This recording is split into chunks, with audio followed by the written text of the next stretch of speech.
Hi guys, welcome to our YouTube channel Bong views. আমি শিলাজিৎ। আমি সুদীপ্তা। আপনারা যারা এখনো পর্যন্ত আমাদের চ্যানেলটা সাবস্ক্রাইব করেননি তারা প্লিজ এক্ষুনি আমাদের চ্যানেলটা সাবস্ক্রাইব করে নেবেন আর নোটিফিকেশন বেল অন করে নেবেন পরবর্তী ভিডিওগুলোর জন্য নোটিফিকেশন পেতে। আর যারা আমাদের চ্যানেলটা সাবস্ক্রাইব করেছেন তাদেরকে অসংখ্য ধন্যবাদ।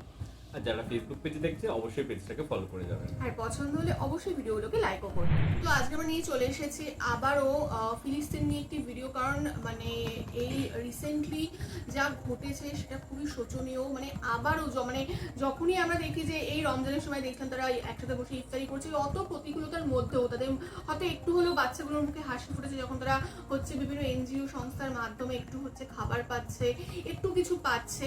তো সেই বাচ্চাদের যে নির্মল হাসি সেগুলোও আমরা ভিডিওতে দেখেছিলাম, কিন্তু আবারও তাদের জীবনকে নতুনভাবে নাড়া দিয়ে দিল এমন কিছু ঘটনা আবারও ঘটে গেছে। তো সেই নিয়েই হচ্ছে আমাদের ভিডিও, যার টাইটেল হচ্ছে মৃত্যুর মিছিল ও আহজারিতে গাজার বাতাসে শ্বাস নেওয়া কঠিন। চ্যানেলের হচ্ছে যমুনা টিভি। তো চলুন দেখি হচ্ছে ভিডিওটা। আর ভিডিওটা যদি কপিরাইট ক্লেমের জন্য ব্লক হয়ে যায় তাহলে সম্পূর্ণ ভিডিওটা আপনারা আমাদের ফেসবুক বা ইনস্টাগ্রাম পেজে পেয়ে যাবেন। আর ফেসবুক বা ইনস্টাগ্রাম পেজের লিঙ্ক আপনারা আমাদের ডেসক্রিপশন বক্সে ফার্স্ট কমেন্ট থেকে পেয়ে যাবেন। তাহলে চলুন সবাই মিলে ভিডিও দেখা শুরু করি। বিশ্বব্যাপী নিন্দা সমালোচনা বিক্ষোভ উপেক্ষা করে ইসরায়েলি প্রধানমন্ত্রী বেনিয়ামিন নেতানিয়াহুর রক্ত পিপাসা দিনকে দিন যেন বেড়েই চলেছে। শিশু ও বেসামরিকদের মৃত্যুর মিছিল আর স্বজনদের আহাজারিতে গাজার বাতাসে এখন শ্বাস নেওয়াও কঠিন। পৃথিবীর মানচিত্র থেকে গাজার অস্তিত্ব মুছে যাওয়া হয়তো আর কিছু সময়ের ব্যাপার। ইসরায়েলি বোমা হামলায় মৃত্যু হয়েছে আদরের ছোট বোনের। ৯ মাসের অন্তঃসত্ত্বা বোনের এমন নির্মম মৃত্যু মানতে পারছেন না ভাই হেমাম আল রিফি। বোন জীবিত না থাকলেও ধ্বংসস্তূপের নিচে বস্তাবন্দি অবস্থায় এখনো অক্ষত অনাগত শিশুর জামাকাপড়, সেগুলোতেই বারবার হাত বুলিয়ে বিলাপ করছেন আল রিফি। ২০২৩ সালের অক্টোবরে যখন যুদ্ধ শুরু হয় তার ১ মাস আগে বোনের বিয়ে হয়েছিল। প্রথম সন্তানের আগমন উপলক্ষে আগেই জামা কিনে রেখেছিল। বাচ্চাটা দুনিয়ার আলো দেখলোই না। বোনের সাথে ওর স্বামী, আমার মা সবাই মারা গেছে। আমরা তো বেসামরিক, তবে কেন এই বর্বরতা? গত ১৮ মাসে ইসরায়েলি হামলায় নিহত ফিলিস্তিনিদের সংখ্যা ছাড়িয়েছে ৫০,০০০, যার মধ্যে ১৭,০০০ই শিশু। আহত হয়েছে ১,১৫,০০০-এর বেশি। বাস্তুচ্যুত হয়েছে উপত্যকাটির ৯০% মানুষ। ইতিহাসে নজিরবিহীন নৃশংসতার সাক্ষী গাজায় এমন হৃদয় বিদারক কাহিনীর গল্প যেন শেষ হবার নয়। বর্বরতা, নির্মমতা কিংবা গণহত্যা, কোনো শব্দ দিয়ে এই ছোট্ট উপত্যকার চলমান আগ্রাসনকে সংজ্ঞায়িত করা কঠিন। ঘুম থেকে পরের দিন উঠতে পারবো কিনা জানি না। যে জায়গাতেই যাই না কেন সেখান থেকে চলে যেতে হবে বলে ইসরায়েলিদের লিফলেট পাই। এর কিছু সময়ের মাঝেই আবার হামলা। গেল মার্চে যুদ্ধবিরতির শর্ত ভাঙার পর থেকে ইসরায়েলি হামলার পরিধি এবং নৃশংসতা ছাড়িয়েছে সব সীমারেখা। রাফাকে বিচ্ছিন্ন করতে দক্ষিণ গাজায় তৈরি করা হয়েছে মোরাক নিরাপত্তা করিডোর, মোতায়েন করা হয়েছে অতিরিক্ত সেনা। হামলার ভয়াবহতায় নিরাপদ আশ্রয়ের খোঁজে উপত্যকার এক মাথা থেকে আরেক মাথায় ছোটাছুটি করছেন বাসিন্দারা। কিন্তু নিরাপদ আশ্রয় বলে কিছুই অবশিষ্ট নেই গাজায়। ৩৬০ বর্গ কিলোমিটার আয়তনের গোটা উপত্যকায় এখন সমাধিক্ষেত্র। তাজরিয়ান সোবহান, যমুনা নিউজ। সত্যি আমাদের কিছু ভাষা নেই বলার। মানে এই বিগত ১৮ মাস ধরে আমরা দেখেই আসছি, মানে ১.৫ বছর ধরে আমরা হচ্ছে ইসরায়েলের যে হচ্ছে মানে পৈশাচিক যে রূপ বা তার যে বর্বরতা, তার মানে মানে একটা মানে মনুষ্যত্ব একদম চলে গেলে হয়তো শুধু যে মানুষের শরীরটা শুধু থাকে সেটাই বোধহয় ইসরায়েলিদের এখন অবশিষ্ট রয়েছে। এবং কারণ তাদের ভালোবাসা, মায়া, মমতা, মানবিকতা কিচ্ছু বোধহয় আর অবশিষ্ট নেই। এবং তারা দিনের পর দিন কিছু না কিছু করেই যাচ্ছে। এবং রিসেন্ট আবার তারা হামলা করেছে এবং মানে প্রত্যেকটা শিশু, মানে পুরো গাজাবাসীর যে ভবিষ্যৎ সেটাকে তারা নষ্ট করে দিয়েছে। কারণ যে কোনো সভ্যতার হচ্ছে কাণ্ডারি হচ্ছে শিশু, কারণ তারাই হচ্ছে পরবর্তী জেনারেশনকে এগিয়ে নিয়ে যায়। তো শিশুদেরকে যদি এভাবে হত্যা করে দেওয়া হয় তো কিছু বছর পর তো তাদের এমনিও অস্তিত্ব থাকবে না। যারা এখন বেঁচেও যাবে তাদের এমনিও আর অস্তিত্ব থাকবে না। তো আর যেরকম মর্মান্তিক আমরা ঘটনাগুলো এখানে শুনছি, একজন দেখলাম যে সে দাদা তার বোনের মানে মৃত্যুতে হাহুতাশ করছে, কান্নাকাটি করছে, কারণ তার বোন অন্তঃসত্ত্বা ছিল। তার মানে সেই বোনের বাচ্চাটি পৃথিবীর মুখ মানে আলো পর্যন্ত দেখতে পারেনি, তার আগেই তাকে মায়ের পেটের মধ্যে, গর্ভের মধ্যেই মারা যেতে হলো। এবং তার সাথে তার পুরো পরিবারই মারা গেছে, শুধু দাদা বেঁচে আছে। তো এইরকম কাহিনী গাজাবাসীর প্রত্যেকটা ঘরে ঘরে। 90% মানুষ হচ্ছে আমরা জানতে পারলাম যে গৃহহীন হয়ে অবস্থায় পড়ে রয়েছে। 50,000-এর উপর বেশি মানুষ মারা গেছে, এর মধ্যে শিশু বেশি, এবং এখনো যারা বেঁচে আছে তাদেরও মৃত্যু মানে বেঁচে থাকার কোনো গ্যারেন্টি নেই। যখন তখন বোমা পড়ছে, যখন তখন তারা মারা যেতে পারে। তো এইরকম একটা তীব্র অনিশ্চয়তার মধ্যে, ভয়াবহতার মধ্যে, আতঙ্কর মধ্যে সত্যি কি বেঁচে থাকা যায়? মানে এক তো তাদের খাবার নেই, তাদের বাসস্থান নেই, কিচ্ছু নেই, তারা নিঃস্ব আজ। তার মধ্যে হচ্ছে তারা যে কোনো সময় এরকম হামলার শিকার হতে পারে, যে কোনো সময় তাদের পুরো প্রাণটুকুই এক নিমেষে চলে যেতে পারে, সেটা মানে তাদের জীবনেরও কোনো নিশ্চয়তা নেই।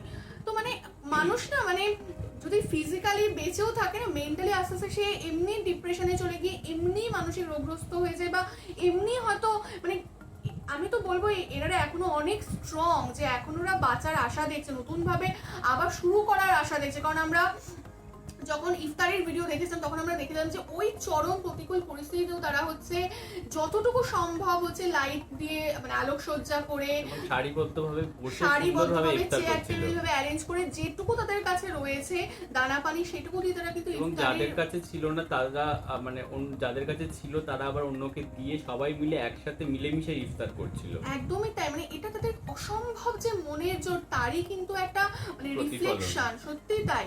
এবং মানে আমি তো বলবো তারা অনেক অনেক মানসিকভাবে সক্ষম, মানসিকভাবে তারা শক্তিশালী, স্ট্রং মেন্টালি তারা অনেক। কারণ অন্য কোনো মানুষ হলে বোধহয় এতদিনে মানে আমরা খুব সহজেই সুইসাইড করার কথা ভাবি বা অনেক কিছু আমরা ভাবি, কিন্তু তারা এখনো এত প্রতিকূলতার মধ্যেও কিন্তু নতুন করে বাঁচার স্বপ্ন দেখছে।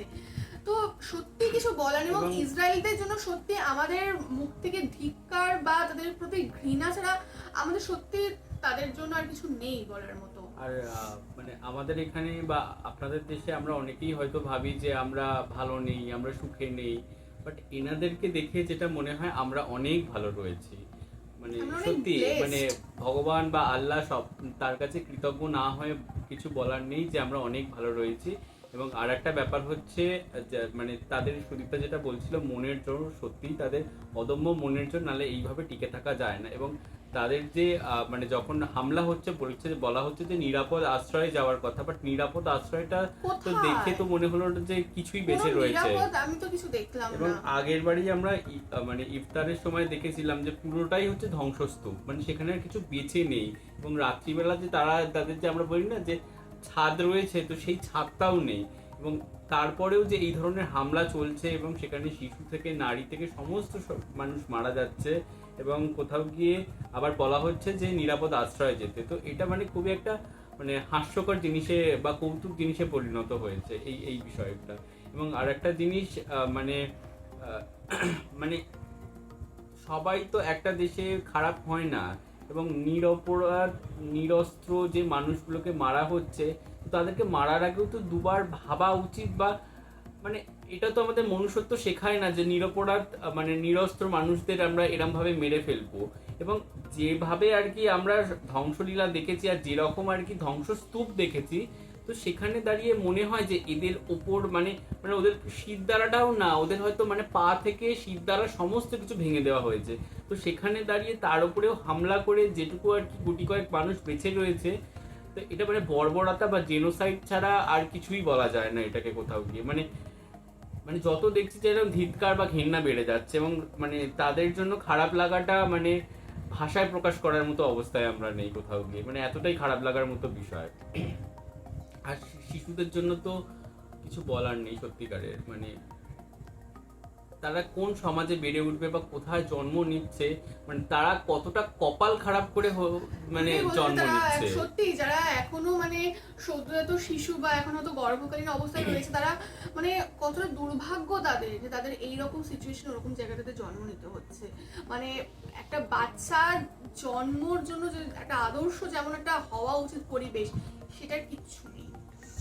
এবং সব থেকে বড় কথা হচ্ছে সব বাচ্চারা রয়েছে, তাদের মেন্টালি কতটা স্ট্রেস পড়ছে, কারণ তারা ছোটবেলা থেকে এরকম বোমা বারুদ এইসব দেখে দেখে অভ্যস্ত। তাদের যে মেন্টাল যে স্টেবিলিটি বা মেন্টাল যে মানসিক যে হেলথ, যেটাকে আমরা বলি মেন্টাল হেলথ, সেটাও বোধহয় মানে বাচ্চার মনকে আমরা ফুলের সাথে তুলনা করি, এবং সেখানে দাঁড়িয়ে সেই ফুলের বুকে যখন এত আর কি মানে সেই মৌমাছির হানা বা যাই হোক মানে বহিরাগত মানে জিনিসের হানা হচ্ছে, তো সেই জিনিসটা কোথাও গিয়ে বাচ্চাদের উপর ভালো প্রভাব পড়ছে না। সেটাই।